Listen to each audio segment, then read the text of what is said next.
अस्सलाम वालेकुम दोस्तों, मेरा नाम है मुदस्सिर और आप देख रहे हैं मुदस्सिर शहजाद यूट्यूब चैनल। दोस्तों आप सबको अपनी इस नई वीडियो में खुशामदीद करता हूँ और आज की वीडियो में बात करने वाले हैं फर्स्ट ईयर के कंप्यूटर साइंस के वाले से।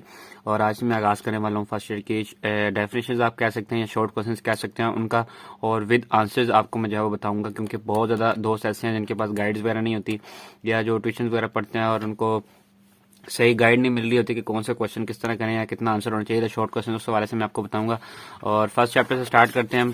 तो फर्स्ट चैप्टर हमारा सबसे पहले जो होता है वो है बेसिक्स ऑफ इंफॉर्मेशन टेक्नोलॉजी। तो मैं पार्ट्स में डिवाइड करूंगा हर चैप्टर को, तो मैक्सिमम 10 से 15 पार्ट जो है वो एक चैप्टर के बने, क्योंकि शॉर्ट क्वेश्चन आपको लिखवाने हैं और शॉर्ट क्वेश्चन में आपको याद रहे वो लिखवाऊंगा जो पेपर्स में सिर्फ आते हैं। जो ज्यादातर पेपर्स में मतलब 100% वो क्वेश्चंस होंगे जो पेपर्स में आते हैं या पिछले 5 साल में या पिछले कुछ सालों में जो है वो पेपर्स में रिपीट हो चुके होते हैं क्वेश्चंस। और आंसर्स में आपको वो लिखाऊंगा जो बहुत ज़्यादा आसान होते हैं, कोई इतने ज़्यादा मुश्किल क्वेश्चन आपको जो मैं बिल्कुल भी लिखवाऊंगा, क्योंकि मुझे पता है आपका टाइम बहुत ज़्यादा कीमती होता है, तो आपने इनको याद भी करना होता है। और मैं आपको बता दूं कि ये मैं बुक से बिल्कुल भी नहीं बताऊंगा इनके आंसर्स वगैरह। हो सकता है कि बुक्स पे थोड़े बहुत मतलब के हो सकते हैं मैच हमारे आंसर्स करें, तो वो सिर्फ आसानी के लिए होगा। जैसे टॉपिक वाइज हमारे पास बुक्स में है, तो इसी तरह मैं कोशिश करूंगा कि बुक्स में भी जिस तरह लिखे हुए हैं उसी तरह ही करें। और जो इसके चैप्टर के लास्ट में होता है, जैसे मैं अगर आपको बताऊं, चैप्टर के लास्ट के ऊपर हमारे पास होते हैं क्वेश्चंस। जैसे यहाँ पर आप देख सकते हैं what are the difference between hardware and software, या डिस्क्राइब इन डिटेल, ये लिखा हुआ implementation information technology, enhance keyboard and its segment. इस तरह के क्वेश्चन है, लेकिन मोस्टली ये क्वेश्चंस पेपर में कम आते हैं। अगर आए भी तो ये जो एक क्वेश्चन है ये इसके अंदर 2-3 क्वेश्चन मिक्स होते हैं, तो वो 2-3 हमें बनाने पड़ते हैं शॉर्ट करके, और उनका एक बाकायदा मकसद होता है उनको बनाने का, ताकि अच्छे तरीके से जब आप उनको याद कर सकें। तो आप यहाँ से अगर करते हैं तो यहाँ से भी कर सकते हैं, लेकिन आपको मशवरा दूंगा जो मैं करवा रहा हूँ आप वो करें। 5 से 7 क्वेश्चन जो है मैं एक वीडियो में आपको कराया करूंगा, तो उससे आपने जो वो लिखना है, ठीक है, उससे आपने तैयारी करनी है। इंशाल्लाह नोट्स भी आपके बहुत अच्छे बन जाएंगे। तो सबसे पहला हमारे पास जो क्वेश्चन आता है वो आता है व्हाट इज डेटा। और ये सारे क्वेश्चन आपने अपने जेहन में रखना है कि ये सारे क्वेश्चन पेपर में आ चुके हैं 100%। ये क्वेश्चन अगर आपने पास होना है पेपर्स में तो ये 100% आपको जो पास कर सकते हैं। ये क्वेश्चन जो मैं आगे जो करवाने वाला हूँ इंशाल्लाह नेक्स्ट वीडियोस में। व्हाट इज डेटा, इसका आप आंसर सिंपली लिख सकते हैं कलेक्शन ऑफ रा facts and figures is called data. ठीक है, ये बहुत ही सिंपल डेफिनेशन है, लेकिन आप इसमें थोड़ी सी एडिशन कर दें तो और ज्यादा अच्छा हो जाएगा। इज कॉल्ड डेटा, और इसको आप मतलब के कर सकते हैं अगर करना चाहते हो। अगर आप और इसको लॉन्ग करते हैं तो आप इस तरह भी लिख सकते हैं, मतलब data is collected from different ways, इस तरह हम लिख सकते हैं। Data is collected from different ways,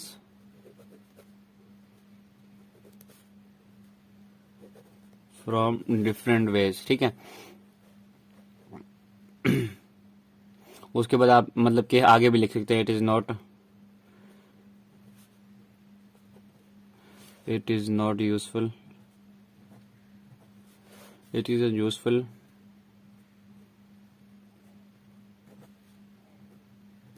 meaningful and cannot be used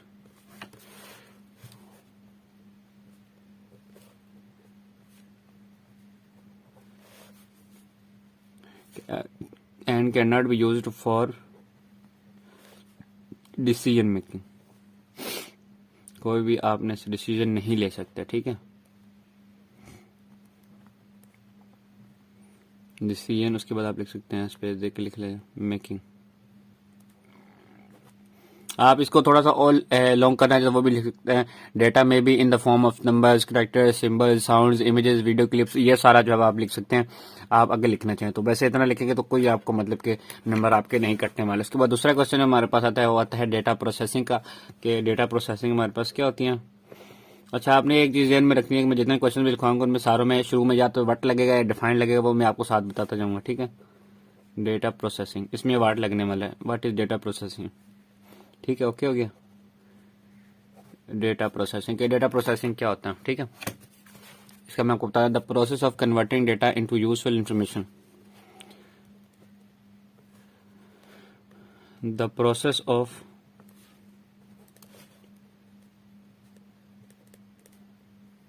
converting data, इसको आप शॉर्ट लिखें तो अच्छा है, data into useful information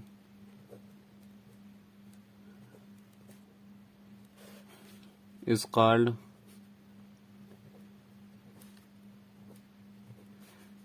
data processing. ठीक है, ये आपका जो है वो सिंपल आंसर हो गया। आप आगे मतलब कि इसको और एडिशन करना चाहें तो आप कर सकते हैं। For this purpose we perform different operations on data, for example arithmetic operation, logical operation या सर्चिंग ऑफ डेटा, इस तरह के जो है वो कर सकते हैं, लेकिन हमें प्रोसेसिंग की उसको बताने की जरूरत भी नहीं है। तो ये चीज़ आप जो है लिख सकते हैं, इतना आपके लिए काफ़ी, आपको 2 नंबर आसानी से मिल जाएंगे। ठीक है, इसका कोई इशू नहीं है। तीसरा क्वेश्चन है व्हाट इज इन्फॉर्मेशन, कि इन्फॉर्मेशन क्या होता है। ठीक है, व्हाट इज इंफॉर्मेशन। इंफॉर्मेशन की डेफिनेशन हमारे पास आ चुकी है। अब इंफॉर्मेशन हमारे पास क्या होता है, the process data is called information, यानी जब हम डेटा प्रोसेसिंग कर रहे होते हैं उससे जो डेटा प्रोसेस्ड होके आ जाता है उसको हम इंफॉर्मेशन कहते हैं। The processed data, the process data is called information.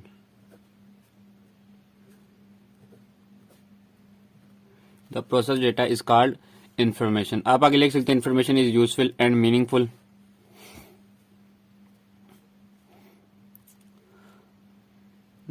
Information is useful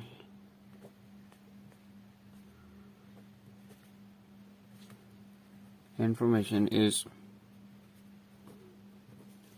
useful and meaningful। ठीक है,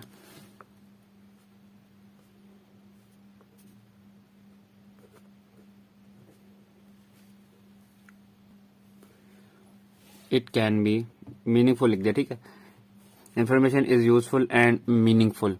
उसके बाद आप लिख सकते हैं it can be use for decision making, मतलब कि डिसीजन मेकिंग के लिए भी इट कैन बी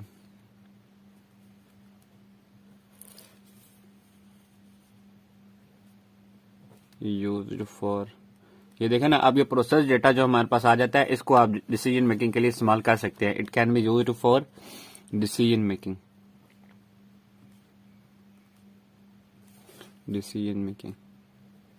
इतना भी लिखेंगे तो आपके नंबर नहीं कटने वाले, वरना आप आगे और इजाफा करना चाहते तो आप लिख सकते हैं decision making data is used as input for data processing, information output of data processing. ठीक है, आप ये जो है लिख सकते हैं, लिखना चाहे तो। नहीं तो मैं नेक्स्ट क्वेश्चन आगे स्टार्ट करने वाला हूँ। इतना आपको लॉन्ग लिखने की जरूरत नहीं, क्योंकि 2 नंबर का क्वेश्चन होता है मैक्सिमम, और आपने अपनी जान छुड़ानी होती है 2 नंबर लेके। ठीक है, आप जितना मर्जी लिख लें उसने उस क्वेश्चन के आपको नंबर 2 ही देने हैं, जो मर्जी हो जाए। ठीक है, क्वेश्चन नंबर 4 हमारे पास आ जाता है नेक्स्ट, वो है इन्फॉर्मेशन टेक्नोलॉजी के व्हाट इज इन्फॉर्मेशन टेक्नोलॉजी। ठीक है, information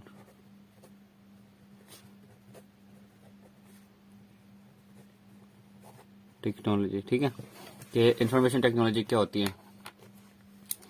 Information technology is defined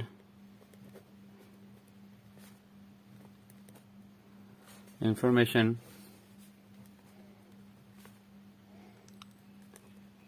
technology is defined as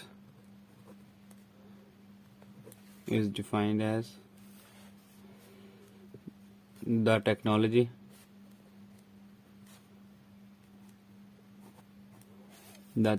that combines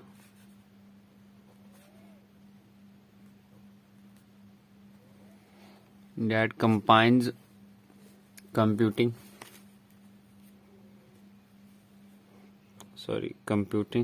next line पे that combines computing with high speed HIGH with high speed communication। इधर मैं फिर से पढ़ के आपको बताता हूँ।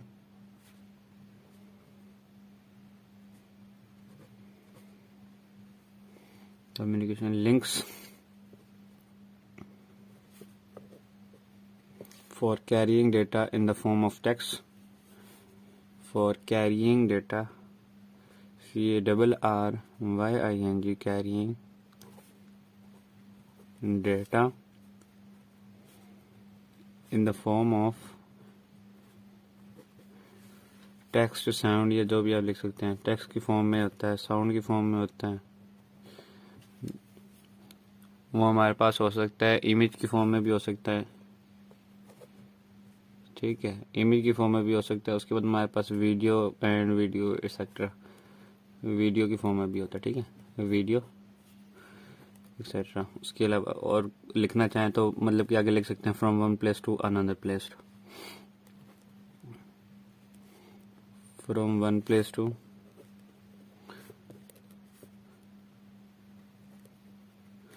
Another place.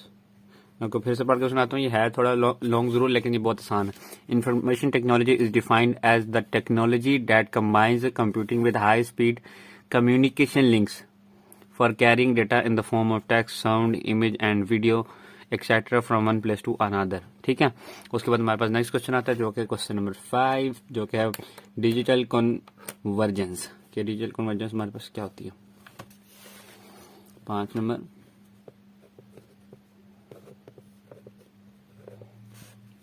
Digital convergence.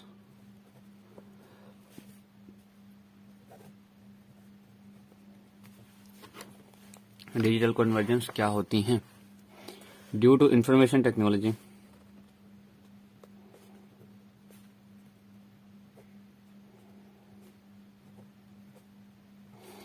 Due to information technology,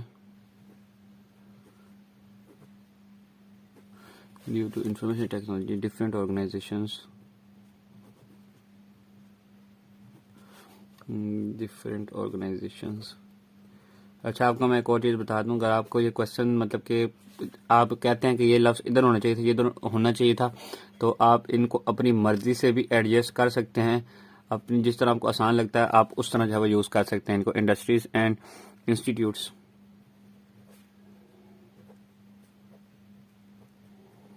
and institutes are linked with each other, are linked with each other, ठीक है। they can exchange information with each other, बहुत आसान जुमला है। they can exchange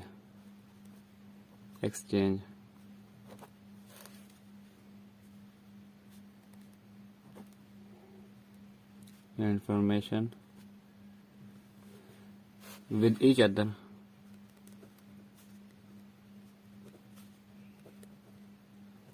with each other, ठीक है। उसके बाद आप लिख सकते हैं TV electronic merge of industries and institutions is called digital convergence. बल्कि लिख लें क्योंकि ये मतलब कि सही हो जाता है। मतलब कि ये देख आपको बताता हूँ मैं, इसकी ना एक एग्जांपल बन जाती है जिससे आपके नंबर और स्ट्रॉन्ग हो जाते हैं। टीवी, उसके बाद आप लिखें इलेक्ट्रॉनिक, थोड़ा सा मेरा गलत हो गया, TV electronic, TV electronic merge of industries and institutions,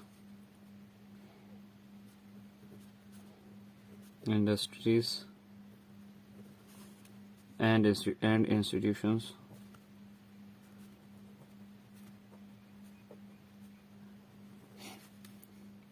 is called digital convergence।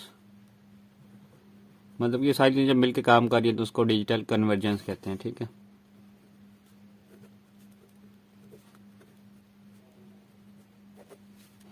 Digital convergence, ठीक है। Due to information technology different organisations, institutions are, institutions भी लिख सकते हैं, इंडस्ट्रीज मतलब कि इंडस्ट्रीज एंड इंस्टीट्यूट्स लिखा ना, आप इंस्टीट्यूशंस भी लिख सकते हैं। Organisations, industries and institutes are linked with each other, they can exchange information, ठीक है, they can exchange information with each other. TV electronic merge of industries and institutions is called digital convergence. ठीक है, उम्मीद है कि आपको ये video पसंद आएगी। इंशाल्लाह नेक्स्ट वीडियो में और अच्छे क्वेश्चन करेंगे। इसलिए थोड़ा सा आपको क्वेश्चन लॉन्ग लग रहा है क्योंकि मैंने थोड़ा सा ना इनको स्पेस दी हुई है, मतलब कि समझाने के लिए कैमरे में थोड़ा अच्छी तरीके से नजर आए, सिर्फ इसलिए थोड़ा सा लॉन्ग है, वरना ये क्वेश्चन बहुत ज़्यादा शॉर्ट है और बहुत ज़्यादा ईजी है दोस्त। ये 2 जुमले मैक्सिमम बनते हैं, इससे ज़्यादा तो बनते ही नहीं है, तो इसलिए तो बहुत ज़्यादा आसान है। इंशाल्लाह नेक्स्ट वीडियो का जरूर इंतजार कीजिएगा। मिलते हैं किसी अच्छी सी वीडियो में, तब तक दीजिए इजाज़त। अल्लाह हाफिज़।